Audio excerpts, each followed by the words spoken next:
ओम नमः सदेभ्यः। ओम नमः सदेभ्यः।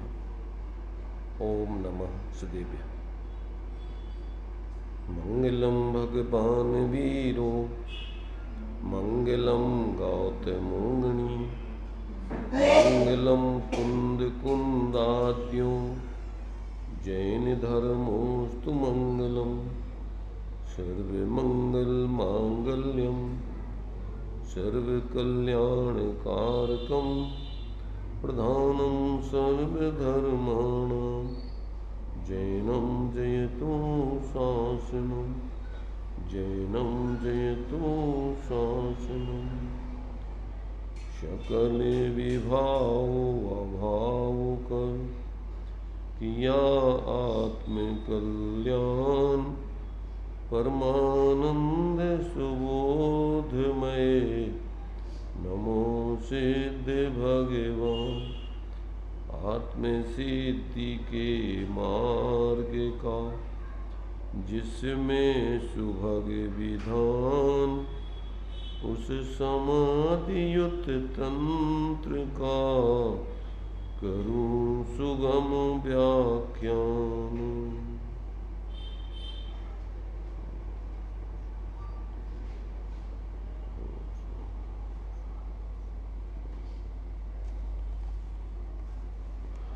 चर्चा अपनी 51 नंबर के श्लोक के माध्यम से चल रही है। इसमें जो साधक जीव हैं वो अपने स्वरूप को छोड़ कर के अन्य कहीं भी अपने उपयोग को लगाते नहीं हैं, लगाना नहीं चाहते। उसका हेतु क्या है? तो आचार्य देव इस श्लोक को बतला रहे हैं कि जो कुछ इंद्रियों से दिखाई देता है वो मैं नहीं हूँ, मेरा नहीं है। मैं तो ऐसा अंतर में दृश्यमान ऐसा ज्योति स्वरूप चैतन्य आत्म तत्व हूँ। इसलिए मैं अपने उस स्वरूप को ही देखूं, जानूं, अनुभवूं। बाहर में मेरे लिए वास्तव में कोई भी चीज़ देखने लायक नहीं, आश्रय करने लायक नहीं।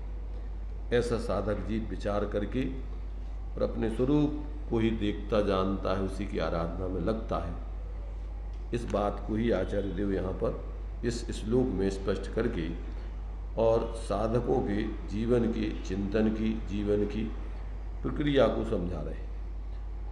अभी यहाँ प्रवचन के माध्यम से अपना विस्तार में लौकिक दृष्टांत आदि देकर और जीवन उपयोगी इन सब बातों को आत्मार्थी जीवों की जन साधारण के ज्ञान में ये बात समझ में आ जाए, उसके लिए थोड़ा विस्तार में अपन विचार कर रहे हैं। तो यहाँ अपना जो विषय चल रहा था कि पुद्गल में क्या देखना। पेज नंबर हमारे तो 3 पेज पे है, तो 5 पेज पे देखो नए बड़ी पुस्तकों में। पुद्गल में क्या देखना। पुद्गल में क्या देखना। एक बार हम श्रवण बेलगोल की यात्रा करने गए।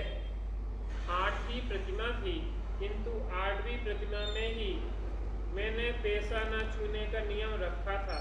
मुझे अपने हाथ से पैसा नहीं छूना है। दूसरे से कहें कि यह उठा लो, गिन लो, धर लो, तो ऐसी स्थिति में हम एक को और साथ ले गए, भले ही खर्च डबल हो जाए। 8वीं प्रतिमा में पैसा रख सकता है, छू सकता है, जेब में रख सकता है, पर हमने पैसा तो रखा था पर छूने का त्याग कर दिया था। सो दोनों के खर्च के लिए पैसा उस दूसरे को मैंने सौंप दिया था। अब वह ही सब करे।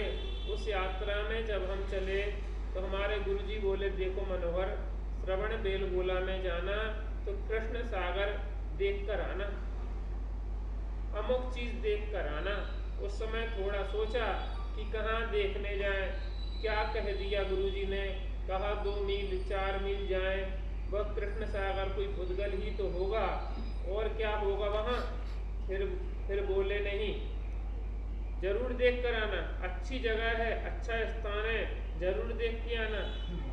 फिर मैंने यह सोचकर कि गुरुजी का यह भाव होगा कि बिना देखे आ जाने पर उनके फिर कल्पना न जगे। इसकी फिर कल्पना न जगे, इसकी फिर कल्पना इसके। फिर मैंने यह सोचकर कि गुरुजी का यह भाव होगा कि बिना देखे आ जाने पर इसके फिर कल्पना न जगे तो देख कर आए।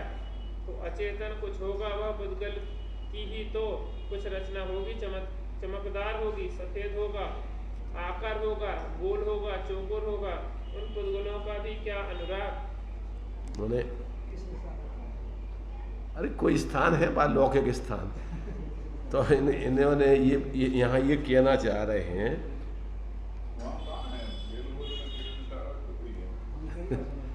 क्या है, कोई स्थान उस समय प्रसिद्ध होगा, अब नहीं होगा, जरूरी थोड़ी है कोई हर हमेशा में नहीं रहे। तो उस समय जो है 100 साल पहले की बात है, अब उस समय क्या कौन सा स्थान था, उनने कही होगी कोई चीज़ देख के आना। तो इनको लगा कि भाई क्या है वो वहाँ पर, पुद्गल ही तो होगा, काला होगा, गोल होगा, चौकोर होगा, कुछ क्या देखना उसको। ये मैंने सिद्ध ये कर रहे हैं कि साधना के क्षेत्र में ऐसी बाही में ऐसी निरीवृत्ति हो जाती है कि उसमें उसको ज़्यादा कोई रुचि नहीं रहती है।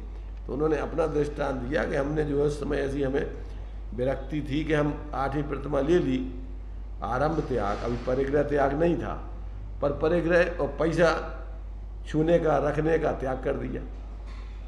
प्रतिज्ञा तो थी 8वीं और अभ्यास कर रहे थे 9वीं का, परिग्रह त्याग तो उन्होंने जो है कि भैया अब हमें नहीं छूना है, पैसा तो रखा है, अब उसके संग कोई दूसरे को रखना पड़ेगा।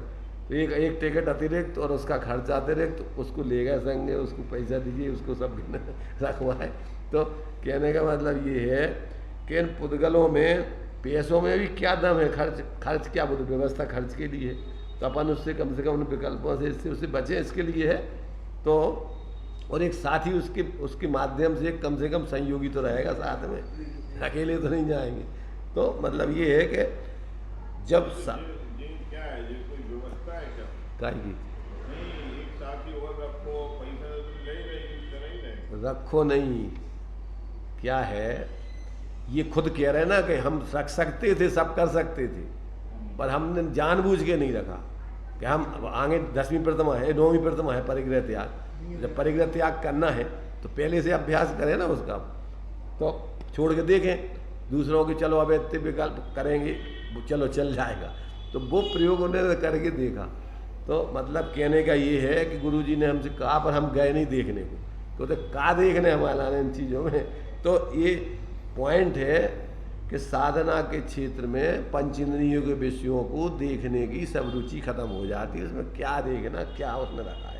जैसे कोई क्षुल्लक है और कोई उसको खुद के उससे वाहन पे अगर वो कोई टिकट कटवा दिया साथ में ले जाए तो जा सकता। हम ये कह रहे हैं कि ये व्यवस्था तो जब आरंभ छोड़ दिया, परिग्रह छोड़ दिया, अब अपने आरंभ त्याग, परिग्रह त्याग, अनुमति त्याग, उद्दिष्ट त्याग, तो ये वैज्ञानिक क्रम है। जब तुमने सब छोड़ दिया तो कोई देगा क्या, मतलब जब हमने परिग्रह छोड़ ही दिया और जब हमने आरंभ सारंभ छोड़ दिया, साथ में जा रहा अपन को कुछ करना ही नहीं, वो तो अरे तो आरंभ छोड़ दिया, उसमें तो सब हिंसा होती है।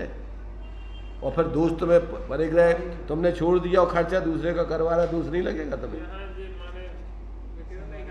वे सब कह रहा है, भी तो अपना परिग्रह अपने अभी 8वीं प्रतिमा है उनकी, परिग्रह त्याग थोड़ी, ये तो अपना खुद को रखे पैसा, खुद के पैसा दूसरे को दे रहे, आगे को अभ्यास कर रहे भी। तो मतलब ये है कि अनावश्यक जितना हो सकता है अपने यहाँ जो वैज्ञानिक क्रम है, जब तुमने छोड़ ही दिया तो आरंभ सारंभ छोड़ दिया, परिग्रह छोड़ दिया, तो काहे के लिए गाड़ी में बैठना। ये परंपरा इन्होंने गलत चलाई थी। आज भी जो है इनके नाम पर जितने छुल्लक हैं गाड़ियों में बैठते घूमते फिरते हैं, सहजानंद जी तो चलते थे, वो ही देते हैं। शास्त्रों में कोई है इसका विधान? शास्त्रों में इसका कोई विधान नहीं। इसलिए इनके गुरुजी से ये बार बार कहते थे, गुरुजी हमारे लिए लोग टोकते हैं, करते हैं, हम क्या करें। तो भैया देखो मनोहर, तुम इतने समझदार हो, इतनी टीकाएँ कर रहे हो, हम क्या बताएं तुम्हें, तुम खुद समझो कि क्या गलत है क्या सही है। इसलिए वे इशारा कर देते थे, पर अब ज़्यादा तुम्हें छोड़ना है नहीं, अभी तुम्हारी आसक्ति अभी गई नहीं है, तुम्हारे लाने अभी जाने इधर उधर जाने का भाव बहुत है।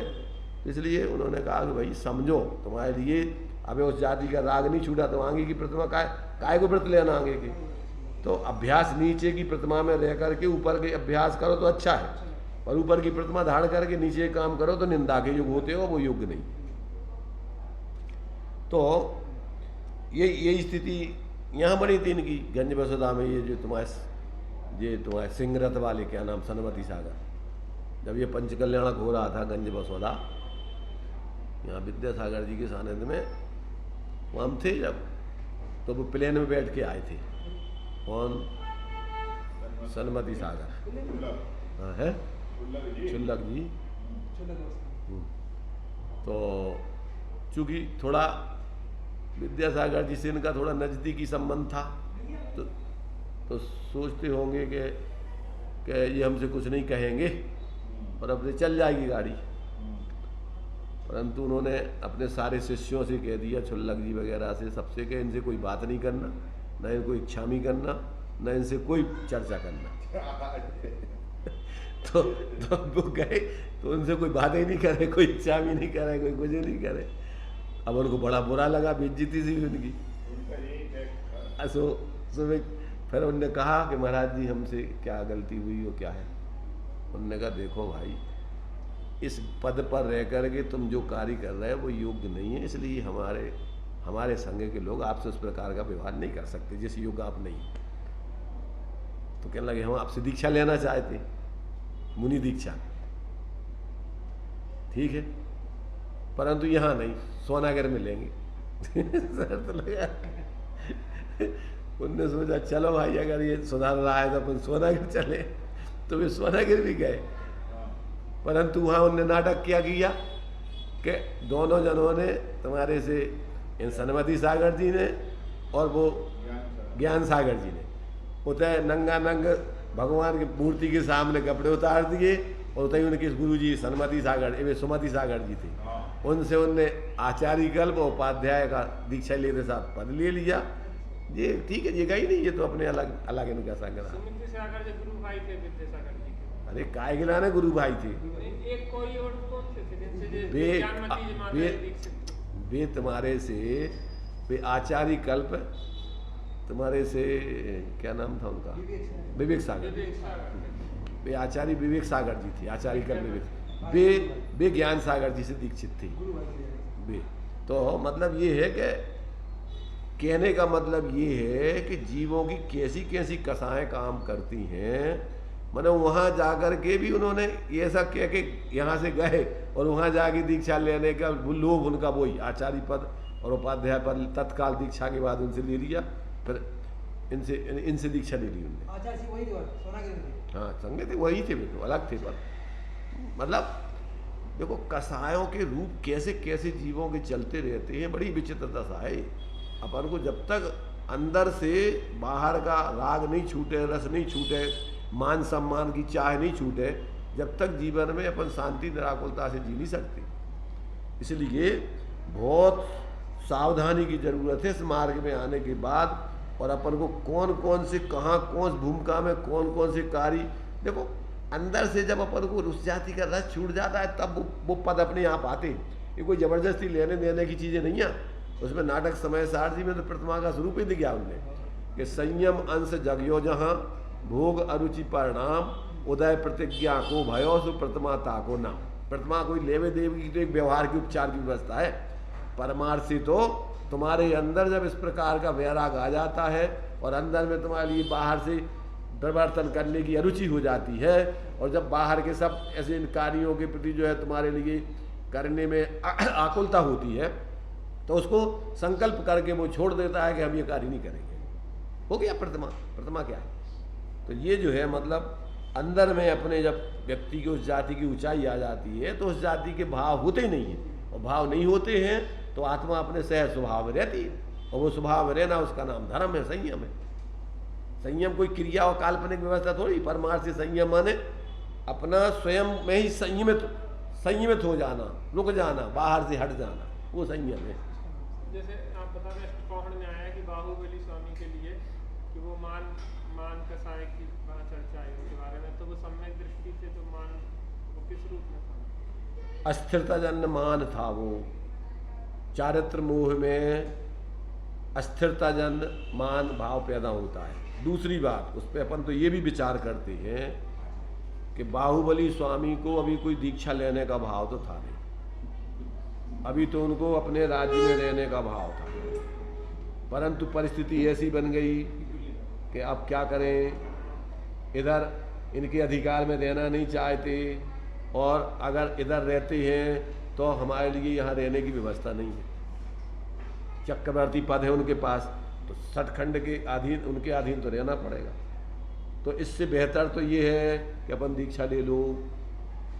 इन्होंने क्षुल्लक इन्हीं ने, सहजानंद जी ने अपने स्वरूप संबोधन में लिखा एक जगह कि हे सहजानंद, अगर तेरी लंगोटी फट जाए, चद्दर फट जाए, तो तू दीनहीन होकर के किसी श्रावक से नहीं मांगना, चाहे भले ही तुझे द्रव्यलिंगी साधु बनना पड़े तो साधु द्रव्यलिंगी बन जाना, परंतु दीनताहीनता करके किसी से मांगना नहीं। तो मतलब ये है कि देखो, दीक्षा तो होती है चौथे गुण स्थान में, पांचवें गुण स्थान में, मिथ्यात्व गुण स्थान में, नीचे के गुण स्थानों में, और फिर बाद में भाव होते हैं मुनिराज के सप्तम गुण स्थान के। तो अब कदाचित दीक्षा ले ली जिस गुण स्थान में और आगे के भाव ऊंचे नहीं हुए तो उसी गुण स्थान में रहोगे।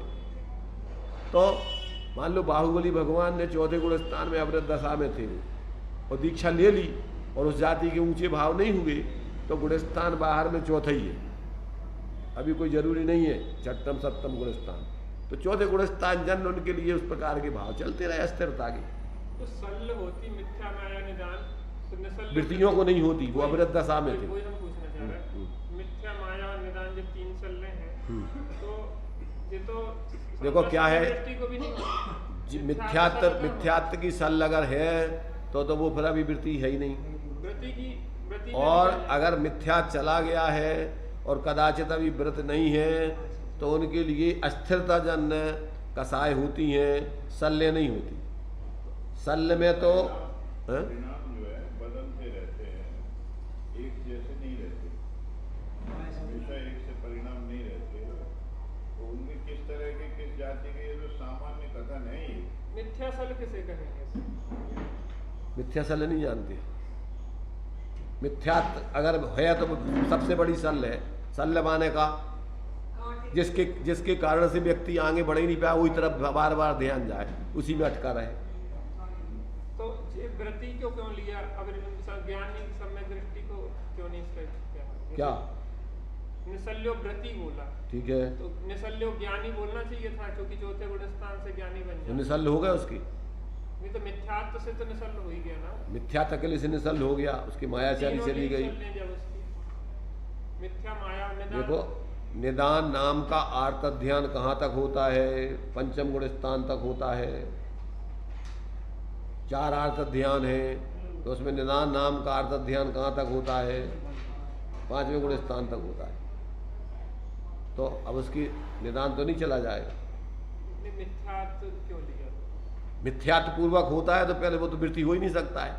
तो यहाँ तो वृत्ति की परिभाषा बताई, यहाँ अभी क्या नहीं बताना, यहाँ अपन को वृत्त की परिभाषा सिद्ध करना है। तो वृत्त किसे कहते हैं कि जिसके मिथ्यात्व नहीं हो, माया नहीं हो, माया शल्य नहीं हो और निदान नहीं हो। ये कौन के होते? मुनिराजों के होते हैं। निदान नाम की शल्य नहीं होती मुनिराजों। 3 प्रकार के आर्त ध्यान हो सकते। कौन से? इष्ट वियोगज, अनिष्ट संयोगज, पीड़ा चिंतवन, पर निदान नहीं हो सकता उनकी। माया शल्य क्या कहलाती? शल्य क्या कहलाती है कि बाहर में तुम दिखा रहे हैं अपने आप को वृत्ति और अंदर में तुम्हारे वृत्तियां नहीं। अभी कैसे कहते माया? माया माने करना, दिखाना कुछ, अंदर में चल रहा कुछ। अब निदान शल्य तो आपने कहा पंचम गुण स्थान में हो सकती, ठीक है, लेकिन यहाँ तो पंचम गुण स्थान से ही वृत्ति लेंगे। नहीं, वृत्ति उसको नहीं बोलते। वृत्ति बोलते महावृत्ति को सिर्फ, देश वृत्ति नहीं, उसको वृत्ति नहीं बोलते। यहाँ वृत्ति का मतलब होता है मुनिराज। मुनिराज के 3 प्रकार की शल्य नहीं होती, ना उनके मिथ्यात्व होता है, ना ऐसी मायाचारी होती है और ना निदान होता है। जैसे अपन 2 भेद करते ना वृत्ति में, तो एक वो वृत्ति उसको यहाँ वृत्ति नहीं, वृत्ति जो है जो देश वृत्ति कहा गया है उसको वृत्ति नहीं कहा जाएगा, उसका खोला जाएगा।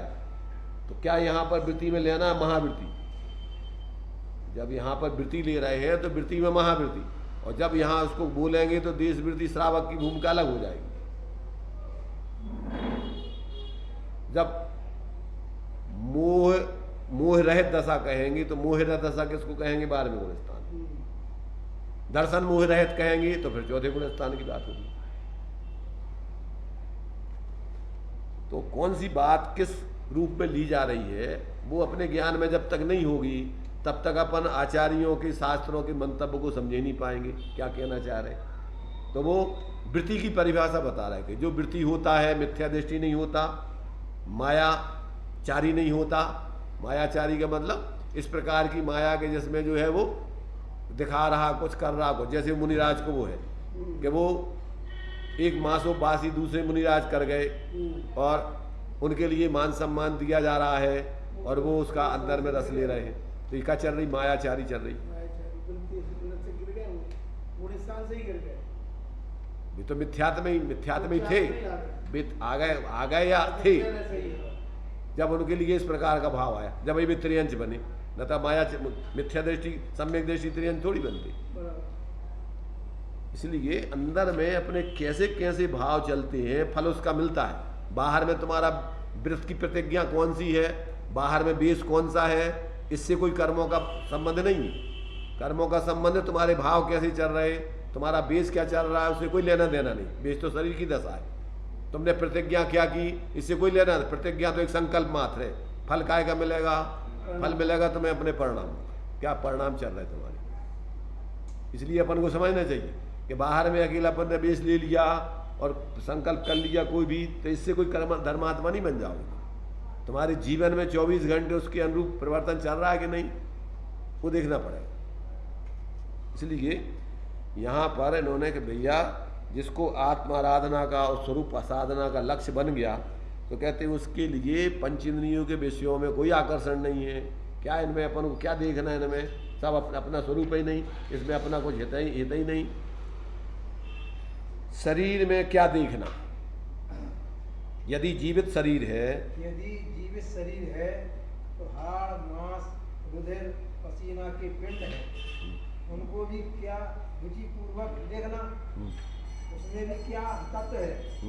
जब तक देखने लायक नहीं है तो ये आंखें सहज कुछ देख लेती हैं, देख लो, किंतु अनुराग पूर्वक कष्ट करके श्रम करके इन्हीं चीजों को निरखना व्यर्थ की बात है। माने ये जो है कदाचित अपन को दिख जाए तो दिखने में कोई पाप नहीं है, क्योंकि आंखें कोई बंद थोड़ी कर लेगा, फोड़ लेगा कोई। परंतु उसमें रुचि रखना, उसमें अनुराग करना, उसको जानने देखने के लिए श्रम करना, उसमें बहुत अपन को रस आना, कहते ये जो है इस प्रकार के व्यर्थ के कार्य साधक व्यक्ति नहीं करता है। कोरी चर्चा से भी लाभ नहीं। जो कुछ दिखता है वह मेरे से भिन्न है, अहित है, असार है, तो किस पर पदार्थ को मैं अपने उपयोग में रखूं? यहाँ मेरा कहीं कुछ नहीं है। यहाँ श्रद्धा अंतर में निर्णय करते हुए होनी चाहिए। यहाँ की अरे श्रद्धा अपनी कहाँ होना चाहिए? अंतर की होना चाहिए। अकेले मात्र बाहर में ही अपनी श्रद्धा को नहीं अपन को दिखाना चाहिए। यह श्रद्धा नहीं, यहाँ जो अपना प्रकरण चल रहा है इस प्रसंग में, उस बात की चर्चा चल रही है। केवल धर्म के प्रसंग में, धर्म की चर्चा में जो अपने मन को बहलाने के लिए ज्ञान विज्ञान की बातें कर ली जाएं, तो उसमें कुछ अंतरंग में सार की बात नहीं निकलती, बल्कि यह कोरी सूखी भाव विहीन धर्म की चर्चा अपने भीतर के एवं को छिपाने वाली होती। काय के लिए होती है? ये सिर्फ अपने को विशेष तोड़ामल जी ने लिखा ना 9वें अधिकार में दिया है कि सूक्ष्म चर्चाएं करे व्यक्ति, परंतु अपने जीवन में बाहर में उसके सच्चे देव साधुरु का ठिकाना नहीं, बाह्य उसके आचरण का ठिकाना नहीं। तो कहते सब मान बढ़ाई की बात है, मान का मान पोषण करने की, इसमें कोई धर्म नहीं होना है। जब तक तुम्हारे जीवन में भावों की विशुद्धि नहीं हो तो अकेले क्षयोपशम ज्ञान की कोरी चर्चा शुष्क ज्ञान है। और ये अपने सिर्फ कसायों को सिर्फ ढकने के कारण से तुम ऐसा कर सकते हो कि हम तो हाँ बहुत ज्ञान है हमारा। तो कहते इससे आगे खुलासा कर रहे हैं, भाव विहीन धर्म चर्चा से मात्र दोषावरण की प्रयोजकता होती है। कैसे? जैसे बड़े बड़े धनकों के दान उन धनकों के दोष को छिपाने वाले होते हैं। कर दिया किसी जगह 2 लाख रुपए का दान, उन्हें क्या टोटा पड़ा, 20 लाख का मुनाफा कर लिया था कहीं अंट संट ढंग से और 2 लाख का दान कर दिया। यदि भाव विहीन कोई दान करता है तो वह दान दोषों को छुपाने वाला होता है। माने अपने को जो है धर्मात्मा दिखाने के लिए है। धर्मात्मा तो हो नहीं, तुम्हारे अंदर लोभ कसाय गई नहीं, मायाचारी गई नहीं, आसक्ति गई नहीं, और बाहर में दान दे करके तुम लोगों में दिखाना चाहते कि हम बहुत बड़े धर्म। ये अपने दोषों को ढांकने के लिए ही कर रहे तुम सब। यूं ही भाव विहीन जो पुरुष धर्म में यत्न करता है उसका भी यत्न अंतरंग के दोषों को छुपाने के प्रयोजन को साधने वाला होता है। हाँ, जो बाहर में तुम जो भी कर रहे हो, चाहे स्वाध्याय कर रहे हैं, चाहे पूजा पाठ कर रहे हैं, चाहे जो भी कर रहे हैं, अगर भाव विहीन है, अंदर में समझ करके अपने भावों के कसायों को छोड़ते हुए और अंदर में अपनी भीतरागता की सिद्धि के लिए नहीं कर रहे, तो मात्र अपने बाहर में सिर्फ अपने दोषों को छुपाने के लिए सब कार्य चल रहे तुम्हारे। इससे कोई धर्म कल्याण होने वाला नहीं, ये समझना। गुप्त ज्ञान और आनंद। भैया अंतर में निर्णय हो और गुप्त ही गुप्त रहकर किसी को दिखा क्या है? किसी को दिखा क्या है? किसी को दिखा क्या है? किसी को बताना क्या है? अपने ही आप में हम कर सकें अंतरंग में हित का श्रद्धान और ज्ञान और आचरण, तो वह मुझे मिला है। क्यों वेद ज्ञान सहित जो धर्म मार्ग में कदम चलाता है, नियतेंद्रिय हो जाता है, ऐसा पुरुष अंतरंग में एक बड़े आनंद पूर्वक कुछ देखता है, कुछ देखता है। क्या देखता है इसको वह भी बता नहीं सकता, पर वह कह सकेगा कि मुझे बहुत आनंद आया था। तुमने बीच में टोक दिया, मुझे इसमें विघ्न हो गया। मैं अपने एक शुद्ध आनंद में मग्न हो रहा था। कैसा आनंद पा रहा था यह बता नहीं सकता। हाँ, क्योंकि जो अनुभव की चीज़ होती है उस अनुभव की चीज़ को दूसरे के लिए कैसे बांटें, कैसे बताएं, उसके लिए बता रहे कि जो वास्तव में अंतरंग गुप्त रूप से लोक में भी अपन देखते हैं, दान कैसा, बिना दिखावटी बनावटी अपने लिए कसाय के, बिना स्वार्थ के दान है वो, और अपने सिर्फ अहंकार आदि को छोड़ करके स्वपर हित की दृष्टि से दान कैसे कहते हैं? अनुग्रहार्थम स्वस्याति सर्वो दानम। स्वपर हित की दृष्टि से जो स्वयं अपने लिए अपने न्याय नीति ईमानदारी से प्राप्त जो भी धन आदि है उसका सदुपयोग करना, उसका नाम दान है। तो उसमें अपने लिए क्या है कि दान निस्वार्थ भक्ति और निष्काम भक्ति और निस्वार्थ सेवा, उसमें कोई स्वार्थ नहीं है, निरपेक्ष होकर के मात्र उसके संयोग करना कि भैया ये भी जीव है और ये संयोग अपने पास जो अभी जो है तन मन धन अपन को 7 चीज़ों का सदुपयोग बदला है, ये सब संयोग है और ये इसका अपने हित में और दूसरों के हित में लगे, बस यही इसका सदुपयोग है। ऐसा जो है वो विवेक पूर्वक उसका सदुपयोग करता है, किसी प्रकार का प्रतिफल उससे नहीं चाहता है कि इसके एवज में हमारे लिए मिले। उसका प्रतिफल तो वही है, उसके लिए सदुपयोग कर लेना वही उसका प्रतिफल है, उसका उसी में उसको शांति है, संतुष्टि है। जैसे अपन भोजन करके और अपने शरीर आदि को जो कुछ दे करके और अपने परिणामों की शुद्धि करते हैं, आकुलता का अभाव करते हैं, वही उसका प्रतिफल है। ऐसे ही सामने वाले का संयोग करके उसको जो शांति मिली, निराकुलता मिली, और तुम्हारे लिए भी विकल्प इन सारे नहीं, और अपने इस परिग्रह आदि का आसक्ति छूटी, विकल्प छूटे, और चलो भैया अपनी आत्मा जैसा ये इसकी आत्मा का रात, तो ये तो संयोग है, अपने तो है ही नहीं। तो इसका ऐसा सदुपयोग हो गया, यही उसका प्रतिफल है, बस और कुछ नहीं चाहिए। ऐसा विवेक पूर्वक उसका कार्य करना, ये उसका सर्वोत्कृष्ट वास्तव में व्यवहार धर्म है।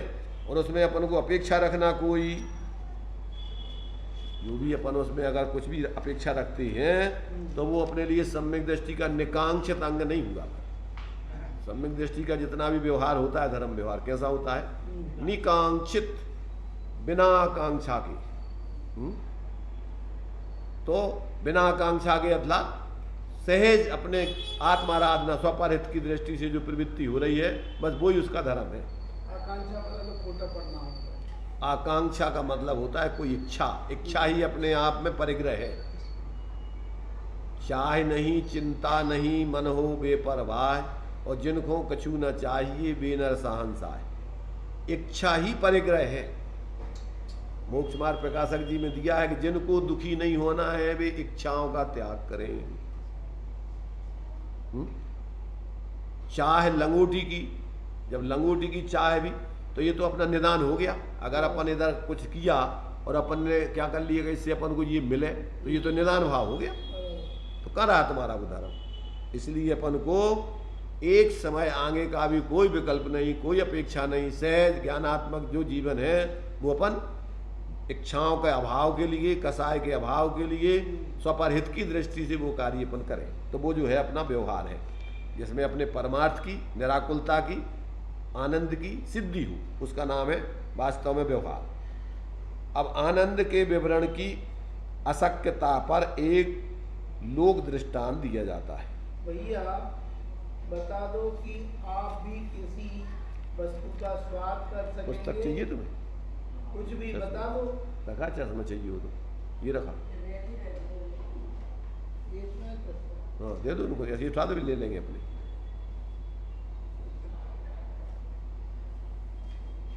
चलिए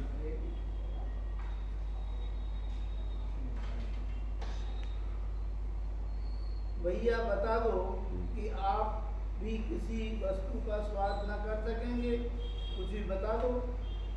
आप रोज रोज उड़द की दाल रोटी खाते हैं, जरा बताओ कि उसमें कैसा स्वाद आता है? अरे पूरी से भी अधिक स्वाद है, मिठाई से भी अधिक स्वाद है, कैसा है? सही सही बताओ। अरे मेरे पास उस भोजन के स्वाद को बताने वाले कोई शब्द नहीं है। फिर जो इंद्रियों को संयत करके अपने आप में अंतरंग में जो कुछ देखा है, इस ज्ञानी ने उसमें जो आनंदानुभव है वह उसी आनंद के साथ जो ज्योति प्रकाश दिखा कि मैं तो बस इतना ही मात्र हूँ, अन्य कुछ नहीं हूँ। लोक में भी ये बता रहे हैं। कई लोग दान दिखा देते हैं, चार लोगों के सामने, फिर उसे मांगना पड़ता है, या फिर भाव भी पलट जाते हैं, क्या परिस्थितियाँ भी कई ऐसी बन जाती है कि उस समय पैसे नहीं देता और दिखा दिया कई लोगों ने दान बार बार।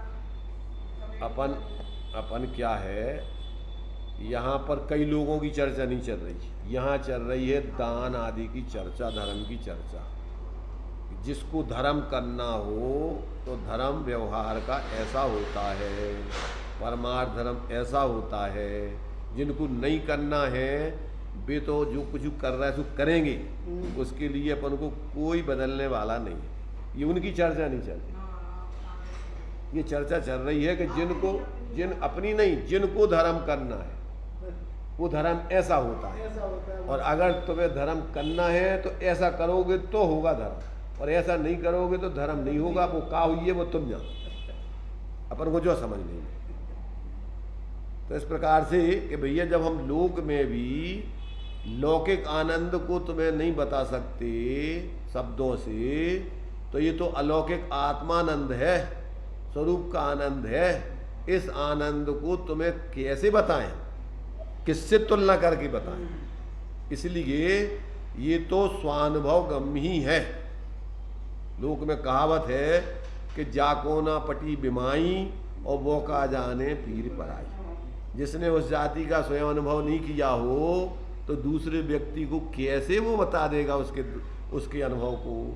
कदाचित दूसरे को बीमारी उसको फटी हो तो दूसरे की बीमारी को देखकर उसको अनुमान हो सकता है। उसके दुख का आवेदन नहीं कर सकता है, पर अनुमान कर सकता है कि ऐसे जैसी तकलीफ अपन को होती ऐसे ही इसको भी तकलीफ हो रही होगी, हुई होगी, ऐसा वो अनुमान कर सकता है। पर जिसको नहीं पटी तब उसको कौन बताए। कुमार्ग में संकट की अनिवार्यता। कुमार्ग में संकट की अनिवार्यता। दुख के रास्ते में तो आप खुद चले जा रहे हैं, दूसरों के भी कुछ भाग्य लगा है या नहीं उसका कुछ ख्याल नहीं है, किंतु इनका पालन पोषण करने वाला मैं हूँ, यह दुराशय बनाए हैं। जब अहंकार बसाया है तो दुखी होना ही पड़ेगा। अहंकार बनाए रहें, पर वस्तु के करने वाला भी हम मन में जचते रहें और सुख शांति भी देखें तो यह नहीं हो सकता। दुख के रास्ते में हम खुद दुख के रास्ते से हम खुद चलते हैं, दुख के रास्ते से हम खुद चलते हैं और दुखी होते हैं। बड़ों ने राज्य छोड़ा, संपदा छोड़ी, केवल अपने आत्मीय आनंद में लीन होने का यत्न किया। हम अपने पुरुषों की करतूत कुछ नहीं देखते और जो मन में जचा उसी बात में बहे जा रहे हैं। तो बताओ, दुख के रास्ते पर चलने से सुख की आशा करें तो कैसा होगा, कैसे होगा। कांटों भरे रास्ते में नंगे पैर जाएं और कांटा लगने पर क्रोध करें, क्यों लगा यह कांटा। अरे कांटों के रास्ते से जा रहे थे, वह तो लगेगा ही। ऐसे ही मोह और अज्ञान के रास्ते से चले जा रहे हैं तो वहाँ क्लेश आएंगे ही। क्लेश आने पर खेद नहीं करें, क्योंकि हम खुद ही उपज पर जा रहे हैं, इसीलिए क्लेश हुआ है। देखो एक एक बात यहाँ अपन को लौकिक दृष्टांत दे करके समझाई जा रही है। कुमार्ग किसी कहना, कुमार्ग माने होता है मोक्ष मार्ग से विपरीत परिवर्तन करना, उसका नाम है कुमार्ग। तो यहाँ कह रहे कि भाई प्रत्येक व्यक्ति यहाँ संसार में आया है, वो अपना भाग्य लेके आया है, वो अपने भाग्य से ही उसको सारे संयोग मिलेंगे, उसी के आधार से वो जिएगा और इसके साथ साथ अपना वर्तमान में जो भाव करेगा उसका परिणाम वो भोगेगा। और हम किसी का अपने सिर पर बोझा लेके चलें कि मैं इसको पालन पोषण कर रहा हूँ, मेरे से ये जिंदा है, अब ऐसा अहंकार लेके चलोगे तो कहते दुखी तो हो नहीं, परेशान तो हो नहीं। इसके लिए जिम्मेदार अब कौन है। अगर तुम दूसरों का कर्तृत्व अपने सिर पर रखो, अपनी कसायों का पोषण करो और पर पदार्थों में लोभ रखो, आसक्ति रखो और फिर कहो कि हम बड़े परेशान हैं, तो भाई जब दृष्टांत दिया कि नंगे पैर कांटों के रास्ता पे चल रहे तुम और कहो हमें कांटों लग गो भैया, तो कांटों तो लगने ही है। तो जब तुम इस प्रकार कसाय पूर्वक जीवन जी रहे, पर के एकत्र ममत्व पूर्वक जीवन जी रहे, तो 24 घंटे तुम्हें परेशानी तो होना ही है, आकुलता तो भोगना ही है और संगे संगे दुर्गति के पात्र तो होना ही है, शांति तो मिलना ही नहीं है, धर्म तो होना ही नहीं है। इसलिए कहते कि भाई कुमार्ग माने मोक्ष मार्ग से विपरीत, स्वास्थ्य से विपरीत जितने भाव हैं वे सब तुम्हारे लिए दुख के कारण हैं, तुम्हें उसमें शांति मिलने वाली नहीं। और ऐसे भाव रख करके तुम शांति प्राप्त करना चाहो तो असंभव है, ये खोटी कल्पना है कि पानी को बिलो करके और मक्खन और दूध घी निकालने की तुम्हारी कामना है। मेरे लिए बाह्य पदार्थों की अनुपयोगिता, मेरे लिए बाह्य पदार्थों की अनुपयोगिता, जगत में कोई भी पदार्थ मेरे उपयोग में फंसाने योग्य नहीं है। भीतर से मोह की गांठ टूटनी चाहिए। मोह करके गुणगान ना करें कि मेरा लड़का बड़ा आज्ञाकारी है, मेरी यह लड़की बड़ी विनयशील है, अरे ये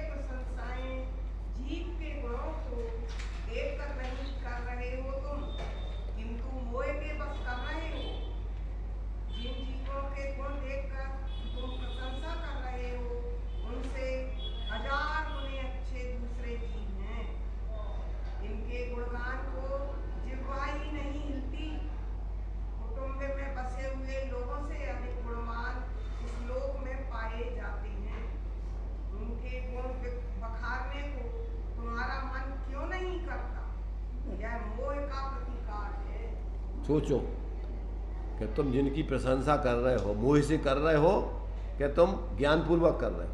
अगर ज्ञानपूर्वक करो तो इतने लोग हैं संसार में, उनमें से तुम्हें यही लोग अकेले प्रशंसा करने के दिख रहे, अपने घर के, अपने परिवार के, अपने कुटुंब के, अपनी जाति के, अपने संप्रदाय के, आदि आदि। तो ये कहते तुम्हारा व्यामोह है, ये कोई तुम्हारा गुणग्रहण का भाव नहीं है, गुणों पर दृष्टि नहीं है। निष्पक्ष होकर के विचार करके जियो तो समझ में आएगा कि हाँ वास्तव में तुम सही मोक्ष के मार्ग पे चल रहे हो। इसलिए यहाँ पर कह रहे कि क्या दिया कि मेरे लिए बाह्य पदार्थों की अनुपयोगिता, माने जितने भी बाह्य पदार्थ हैं वे अपने आत्मा से भिन्न हैं, अपनी आत्मा के लिए कोई उससे लाभ नहीं हो सकता है। ऐसा समझकर अपन अपने स्वरूप की आराधना में लगे, अथवा ज्ञानी साधक अपनी स्वरूप आराधना में ही लगता है। कदाचित परिस्थिति वसात बाहर में उपयोग लगाना पड़े तो उसमें आसक्ति नहीं करता और वियोग बुद्धि से करके और शीघ्रता से अपने उपयोग को खाली करके अपने स्वरूप में ही लगाता है। इस प्रकार से एक एक चीज अपन को जो है अपने आत्मशोधन करने के लिए, स्वयं के निरीक्षण के लिए है। अब एक एक चीज का खुलासा कर रहे हैं। अभी पहले बताया कि बाह्य पदार्थों में तुम गुणग्रहण का भाव रख रहे हो तो तुम अपने लोगों में देख रहे कि दूसरों में भी देख रहे। अब कह रहे करुणा है कि तुम्हारे लिए व्यामोह है। यहाँ भी देखो कि तुम्हें भैया हमें जीवों पर बहुत दया आ रही, तब देखो तुम्हारी दया कैसी है कि तुम दया है कि मोह का भाव है। करुणा या व्यामोह अपने लड़कों की वेदना को देखकर या स्त्री या अपनी स्त्री की, अपनी स्त्री आदि संबंधियों की पीड़ा देखकर, या स्त्री आदि संबंधियों की पीड़ा देखकर जो करुणा उत्पन्न होती है, दया उत्पन्न होती है, देखा नहीं जाता, हृदय भर आता है, क्या उसे दया कहेंगे? पास में ही पड़ोस का आदमी अपने बच्चे से आपके बच्चे से 10 गुना, पड़ोस का आदमी आपके बच्चे से 10 गुना दुखी है, बीमार है, कराह रहा है, उसे देखकर तो अंदर में वेदना नहीं हो रही है। एक स्त्री और पुत्री के खुद थोड़े से दुख को देखकर चित्त दहल जाता है। हाय कितना दुखी है, इसे दया कहेंगे क्या? इसे तो मोह कहेंगे। दया में शुद्धता बसी होती है। इस गृहस्थ की उस अनुकंपा में शुद्धता नहीं बसी हुई है। शुद्धता बसी होती तो पड़ोस का आदमी उससे 10 गुना दुखी है, उसे देखकर दया क्यों नहीं आती? यह सब मोह की लीला है। अपने घर में ढील लग रहा है, खाना नहीं चाहिए है नहीं है, और दूसरे लोग तड़प रहे हैं, भूखों हैं, और कोई अंतर नहीं पड़ रहा। पर कितनी दया है अपने हृदय में। ये व्यामोह में, मोह में जीवन चल रहा है। 24 घंटे एक खाका बना लिया है, उस खाके में ही अपन 24 घंटे ढले जा रहे हैं। अपना जीवन विराट रूप लेकर के और ऐसा वस्तु तत्व के आधार पर जीव मात्र के प्रति आत्मदृष्टि रख करके यथायोग सब जीवों के प्रति करुणा आदि का भाव रखते हुए, उनका संयोग करते हुए अगर हम नहीं जी रहे हैं तो समझ लो कि हमारे जीवन में धर्म नहीं, नाटक चल रहा धर्म का।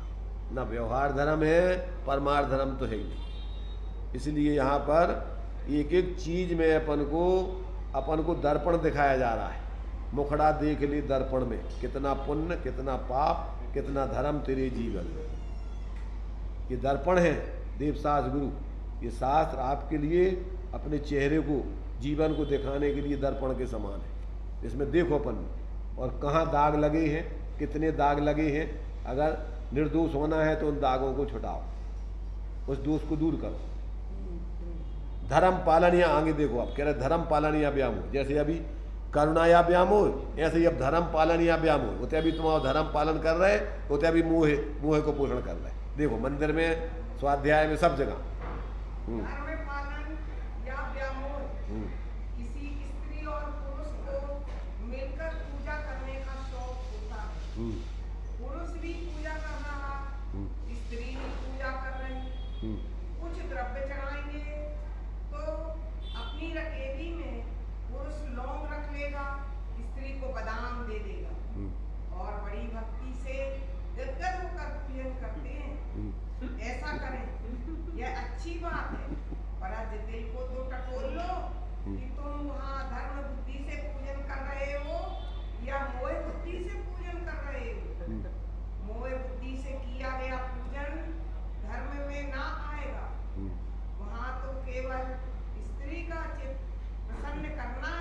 सब जगह लगा लो, स्त्री की जगह अपन अपने और जो लोग हैं उनका प्रसन्न करने के लिए कर रहे हैं। हाँ, जो भी हो, तुमने जो अपने संप्रदाय के लोग हैं उनको प्रसन्न करने के लिए कर रहे हैं। यही उसका उद्देश्य है। यूं तो ही इतने लोगों में हमारी मान सम्मान इज्जत हो, इसलिए अपन वहाँ धर्म करते हुए विशेष दिखा रहे हैं। व्यवस्था करते हो उनकी पूजन की। पूजन की नहीं, और भी जो कछु कर रहे हैं, दान दे रहा है, जो कछु कर रहे हैं, मंदिर बनवा रहा है, मूर्ति रख रहे हैं, कुछ भी कर रहे काय के लाने, इतने लोगों में हमारा धर्मात्मा बनेगा, हमारे ठप्पा लग जाए। अरे भाई, जहाँ जरूरत है उतने तुम बिना परिचय के जहाँ जरूरत है वहाँ दे आओ, तो समझ में आ उठेगा तुम्हें वास्तव में धर्म के प्रति लगाव है। और जहाँ जरूरत नहीं है उतने तुम अपने लाना, सिर्फ अपना मान सम्मान पाने के लिए तुम ये कर रहे हैं, इसका मतलब तुमने अभी धर्म समझा नहीं। तो यूं ही समझिए कि जिनमें मोह है उन पर दया उत्पन्न हो तो वह दया में शामिल नहीं। दया वृत्ति जगी हो तो सबकी ओर दृष्टि जानी चाहिए। जो कुछ दिख रहा है वह मेरा नहीं है, उसे क्यों उपयोग में बसाती। मैंने जितना भाई संयोग है तुम्हारा तो है ही नहीं है, अब तुम्हारे लिए उपयोग भी करना है तो फिर जीव मात्र के प्रति जहाँ उसकी औचित्यता, उपयोगिता, विशेषता वहाँ करो। अब तुम विशेष जहाँ जरूरत माने अपने लिए सिर्फ अकेला परिचय है, या जहाँ अपना मोह या अपना मान सम्मान हो, इज्जत आबरू, उसमें अपन कर रहे हैं, इसका मतलब तुम्हारे लिए धर्म बुद्धि नहीं है, ये तुम्हारी मोह बुद्धि है, ये तुम्हारी स्वार्थ बुद्धि है। ये बराबर ये अंदर में अपन झांके अपने को कि अपने परिणाम कितने विशुद्ध चल रहे हैं, कितने निर्मल चल रहे हैं, ये अपन खुद अपने जीवन में झांके। मैं के निर्णय पर शांति की निर्भरता और इतदर्थ प्रथम कदम। मैं यहाँ से सिद्धांत धर्म की। मैं के निर्णय पर शांति की निर्भरता और इतदर्थ प्रथम कदम। हाँ, माने मैं के निर्णय पर शांति की निर्भरता, जब तुम सच्चे मैं का निर्णय कर लोगे कि मैं कौन हूँ, तब एतदर्थ उसके लिए प्रथम कदम क्या करना, तुम्हें कौन सा कदम उठाना, कौन सा कार्य करना अपने पहले स्वरूप निर्णय के लिए, वो बात बताइए। मैं क्या हूँ, इस निर्णय पर शांति का मार्ग निर्भर है। मैं जो हूँ उसका निर्णय प्रायोगिक ज्ञान द्वारा है। हाँ, उसका निर्णय प्रायोग ज्ञान द्वारा, रूढ़िजन्य धारणा ज्ञान मात्र से इस रूप नहीं, प्रायोग ज्ञान द्वारा उसका निर्णय है। माने तुम उसका प्रयोग करते हुए मैं का अनुभव करोगे तो तुम्हारे लिए मैं का स्वरूप पता पड़ेगा। उसके लिए सर्वप्रथम यह आवश्यक है कि आत्म तत्व का और अनात्म तत्व का भेद विज्ञान हो। कल्याणार्थी पुरुष को कम से कम इतना तो ज्ञान होना ही चाहिए कि मैं आत्मा चेतन हूँ और अन्य समस्त पदार्थ जो दृश्यमान हैं वे अचेतन हैं, और जो अन्य जीव हैं वे मुझसे अत्यंत भिन्न हैं। इतना भेद तो प्रथम ही आवश्यक है। यह भेद विज्ञान मन में घटित हुआ होना चाहिए। वैसे तो आबाल गोपाल सभी लोग, देहाती जन, सभी प्रकार के मनुष्य जीव न्यारे हैं, शरीर न्यारा है ऐसा कहते हैं। किसी की मौत हो गई तो स्पष्ट कहते हैं कि देखो वह चोला छोड़कर चला गया। जीव न्यारा है, पर सबसे विविक्त यह जीव तत्व अपने आप में एक ज्ञान ज्योति को लिए हुए प्रकट होवे तो यह उत्तम बात होगी। सो प्रथम आत्मा और अनात्मा का भेद विज्ञान होना चाहिए।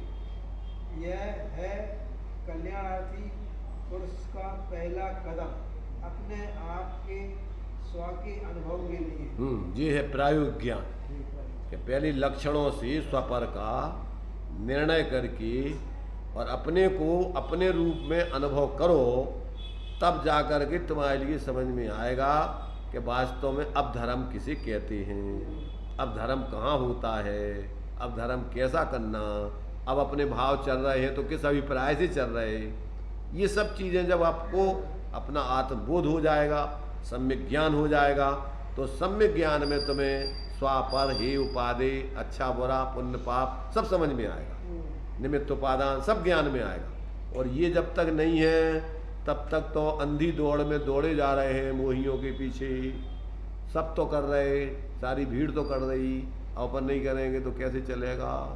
अच्छा है भाई, भीड़ तो अनादिकाल से यही कर रही।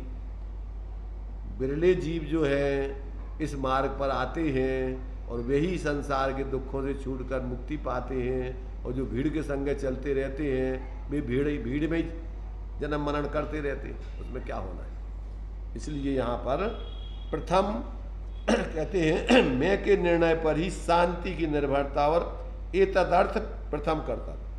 शांति चाहिए है तो पहले मैं कौन हूँ, कहाँ से आया हूँ, कहाँ जाना है, क्या कर रहा हूँ, मेरा क्या वास्तविक स्वरूप है, इसका अपन विचार करो। मैं कौन हूँ, आया कहाँ से, और मेरा रूप क्या, संबंध दुखमय सुखमय कौन है, स्वीकृत करूँ परिहार क्या, इसका विचार विवेक पूर्वक शांत होकर कीजिए तो सर्व आत्मिक ज्ञान के सिद्धांत का रस पीजिए।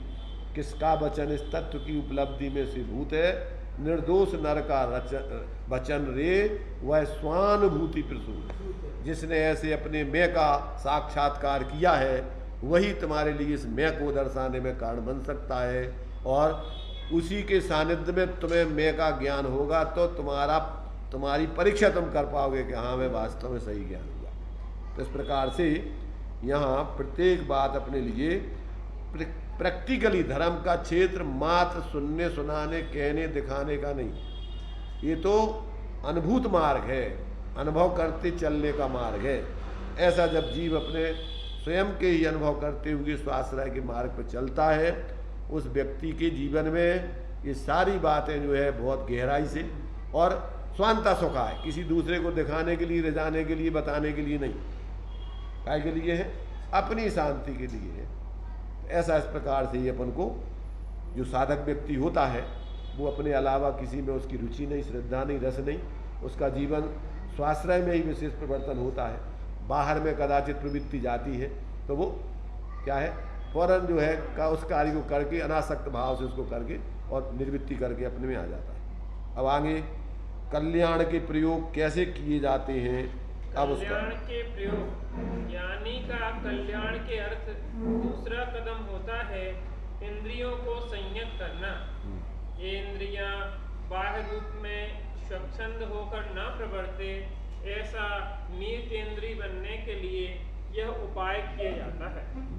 जो वेद विज्ञान से संबंधित है, यह विषय स्पर्श, रस, गंध, वर्ण और शब्द आदि पदार्थ मेरे नहीं हैं, इनसे मेरा कोई सुधार अथवा बिगाड़ नहीं होता है।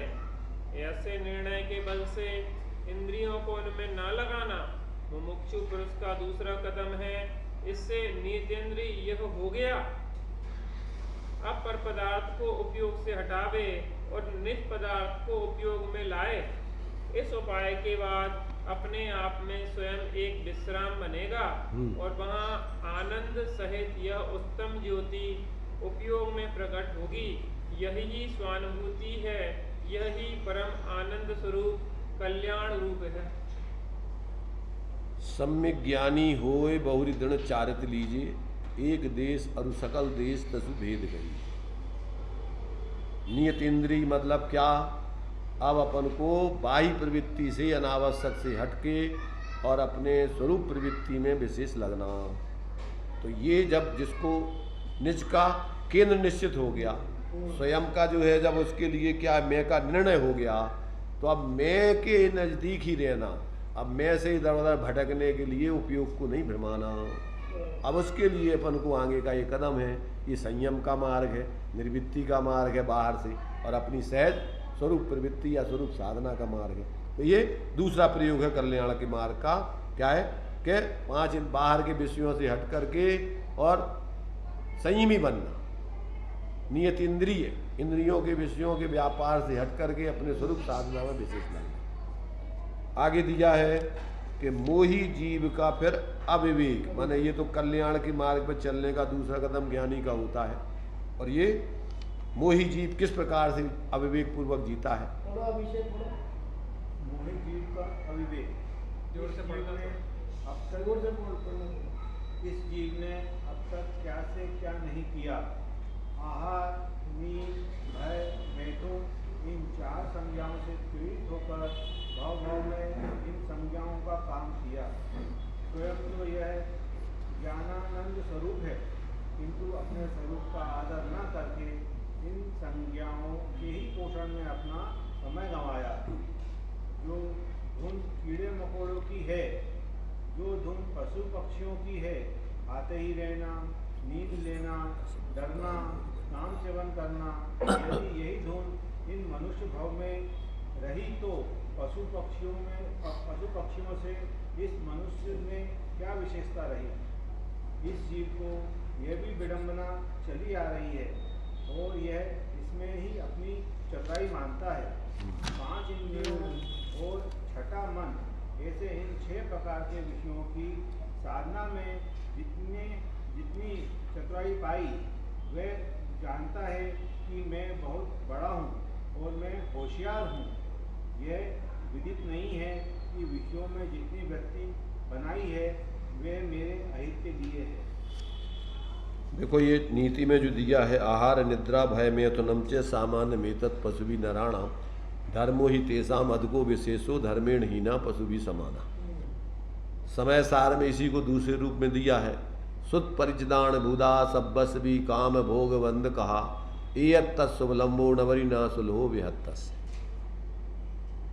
वहाँ इसी बात को स्पष्ट किया कि जीव ने अनादिकाल से सुत परिचित अनुभूत है। ये सब चीजें, ये सब चारों संज्ञाएं सभी जीवों को, प्राणियों को लगी हुई, परंतु आज तक जीव ने अपने इनसे हट करके अपने उस स्वरूप को नहीं देखा, उसकी आराधना नहीं की, इसलिए इसकी ये दुर्दशा बनी हुई।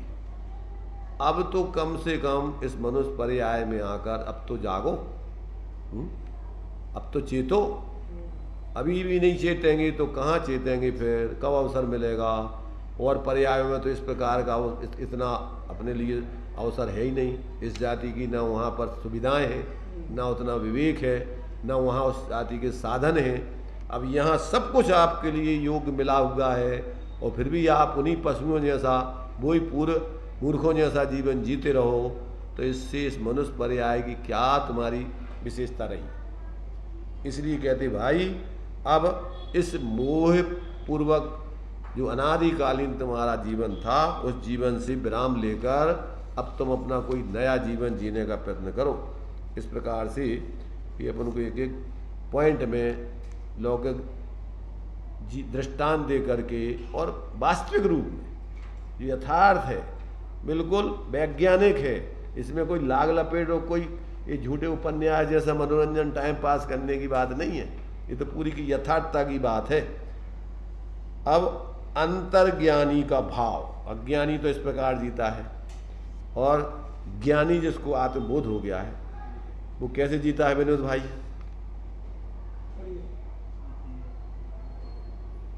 जैसे अंदर में यह ज्ञान जग गया है, वह सबको अपरिचित देखता है और अपने को भी यूँ समझता है कि मुझे भी कोई जाननहारी नहीं और न मैं दूसरों को जान रहा हूँ, न दूसरे मुझे जान रहे हैं। अपरिचित दुनिया में कषाएं ज्यादा नहीं जगह करती। जब अपरिचित दुनिया है तो कसाएं तुम्हारा का काम करेंगे। जब तुम्हें कोई से परिचय नहीं है तो कितने लोभ, कितने मान, कितने माया, कितने क्या करोगे। जब दुनिया परिचित होती है तो कषाएं जगती हैं। इससे मुझे छोटा समझ लिया, इसने मुझे छोटा समझ लिया और मैं कहाँ छोटा हूँ। दो आदमियों में सम्मान और असम्मान का भाव बनता है। हाँ, दो आदमियों में सम्मान और अपमान का भाव बनता है। जो अपने को अकेला ही मान रहा है उसमें सम्मान अथवा असम्मान का क्या प्रकाश है, क्या प्रकरण है। एकत्व ही अमृत है। जितना अधिक हम इस एकत्व का आदर होगा, एकत्व स्वरस में ही, एकत्व स्वरूप में ही अपने उपयोग की पहुंच रहेगी।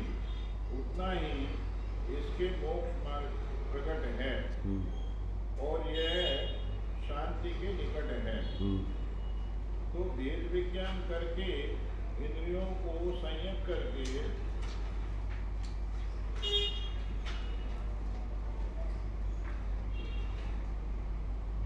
समस्त बाह्य पदार्थों को हटाकर अपने आप में अपने को जोड़कर जो एक आनंदमय विज्ञान में आनंद घन विज्ञान में निज ज्योति का अनुभवन जगता है, वह ही ज्योति मेरी सदा काल जागृत रहो। बस क्या है, अब कह रहे अंतर्ज्ञानी का कैसा भाव होता है ये बताया। जिसको आत्मबोध हो गया, अब वो क्या चाहता है कि दुनिया से हम अपरिचित रहें, दुनिया हमसे अपरिचित रहे, हम अपने से ही परिचित रहें, उसी का आनंद लूटें और हमें कोई लेना देना नहीं। ये तो महास्वार्थी वृत्ति हो गई। क्या हो गया है? ये तो बड़े ज्ञान को ही जानता है, ज्ञान को ही जानना होगा, नहीं ज्ञान को नहीं, ज्ञान माने आत्मा, ज्ञान सो ही आत्मा। तो किसको जान रहा हूँ? मैं अपने ही को जान रहा हूँ, अपने ही से जान रहा हूँ, अपने ही को जान रहा हूँ, अपने लिए जान रहा हूँ। किसके लिए जान रहा हूँ? अब कुछ ना दूसरे का कुछ, इसमें आने जाना नहीं। तो ये जिसको अंतर में ऐसा आत्मबोध हो जाता है तो वो तो गुप्त हो जाता है। अब वो चर्म चक्षुओं से देखना ही नहीं चाहता है, इन बाह्य इंद्रियों के विषयों की तरफ उसको रुचि नहीं है। क्या देखे से, क्या देखने लायक है, क्या अपने लिए यहाँ पर परिचय करने लायक है? जो दिख रहे हैं वे जानते नहीं, और जो जानते हैं वो दिखते नहीं। तो आचार्य कह रहे हम किससे बात करें, कैसे बात करें, इसलिए हम चुप रहते हैं। तो ये अपन को जब ऐसा अंतर्बोध होता है तो व्यक्ति फिर सहज ही क्या है, चुप हो जाता है और गुप्त हो जाता है। क्या करता है? गुप्त चुप, अपने में गुप्त और बाहर में चुप। ऐसा हो करके फिर आनंद उसका गुप्त चुप का आनंद लिया जाता है। गुप्त चुप का आनंद जब ही लिया जाता है कि गुप्त और चुप, अंदर में गुप्त और बाहर में चुप, फिर उसका आनंद लो बढ़िया। कितना आनंद आता है देखो जरा। तो ये जो है ऐसा अपने आत्मा में गुप्त होने वाला, चुप होकर के अपने अतीन्द्रिय आत्मा के आनंद को भोगते हुए जीता है। अब वो बाहर में कदाचित बात करता भी है तो परिचित सा अपरिचित सा हो जाता है। कौन किसका परिचय, कैसा परिचय, काय का परिचय, पुद्गल से क्या परिचय हो। जो अंदर में अमूर्तिक है वो दिखता नहीं है, और जो दिखता है वो जानता नहीं है। अब हम परिचय और बात तो क्या करें, किससे करें? ऐसा जो है अंतर्ज्ञान जिसको हो जाता है वो इस प्रकार से अपने जीवन में बहुत ही शालीनता से, शांति से जीना चाहता है। बाहर के उठापटक जितना हो सकता है वो उनसे दूर रहता है। कदाचित करना पड़ता है तो भी क्या है, वो उसमें बहुत ही विरक्त भाव से, वियोग बुद्धि से, उसमें उलझे रहने के लिए नहीं। इस प्रकार से ये बहुत ही सुंदर तरीके से अपन को एक एक पॉइंट में साधक के जीवन या साधना जिनको करना है उनके लिए यहाँ ये प्रेरणा दी गई है। अब अपन इस पर विचार करें, अपने जीवन को मिलाएं और शोधन करके जहाँ जहाँ अपने जीवन में विसंगतियाँ हो उनको तोड़ें। चलिए।